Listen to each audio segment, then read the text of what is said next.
Hallo, ich grüße euch alle. Heute werde ich mit überreifen Kimchi zu sauer schmecken, werde einen tollen Kimchi-Eintopf daraus machen. Je länger das Kimchi altert, desto saurer wird es. Dieser Geschmack verleiht der Brühe einen tiefen Geschmack.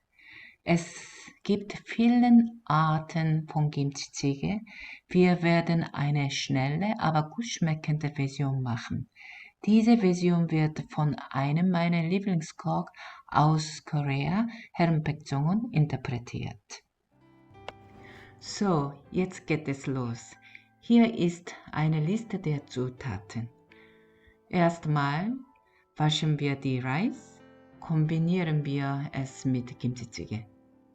Wir werden das erste Wasser weg und erhalten das zweite Wasser als Brühe. Und wenn Sie kein Reiswasser haben, können Sie normales Leitungswasser verwenden. Oft benutze ich zu Hause normales Wasser.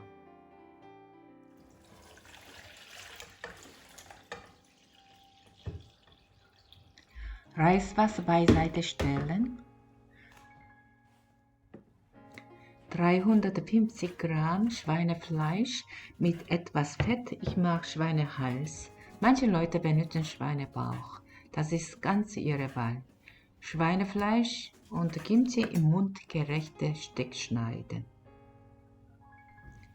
Das Schweinefleisch in den Topf geben, Reiswasser hinzufügen und zum Kochen bringen. Wir schmelzen das Fett mit dem Schweinefleisch, um diesen Geschmack zu nutzen und das Schweinefett in der Brühe zu schmelzen. Je mehr Sie kochen, desto mehr schmilzt das Fett von Ihnen. Das ist die Idee, eigentlich einfach und logisch. So, ich habe gerade auch einen Esslöffel Fischsoße mit reingetan zu der Brühe. Ich lasse es mindestens 15 Minuten noch kochen. Jetzt schneiden wir ein paar Sachen vor. Ein Frühlingszwiebel und ein grüne und rote Chilischoten in kleine runde Stücke schneiden und 2 Zehen Knoblauch hacken. Mit dem Schneiden ist alles. Ich habe dieses Kimchi vor einer Woche gemacht. Es war nicht sauer genug. Zum Glück hatte ich das 2 Monate alte Kimchi noch da. So, Kimchi-Jjigae ist der Komfortnahrung für meisten Koreaner. Wenn Koreaner ins Ausland reisen oder dort leben, ist das erste, wonach wir uns sehnen, eine Schüssel mit heißem Kimchi-Jjigae.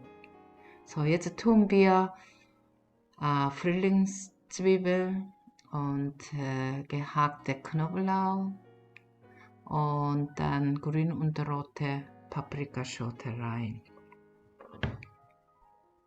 Und dann kochen wir noch zusätzlich 5 Minuten und dann ein Esslöffel Paprika noch dazu.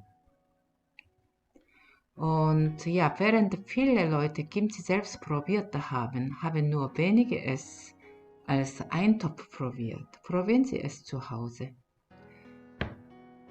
Sie werden es nicht bereuen.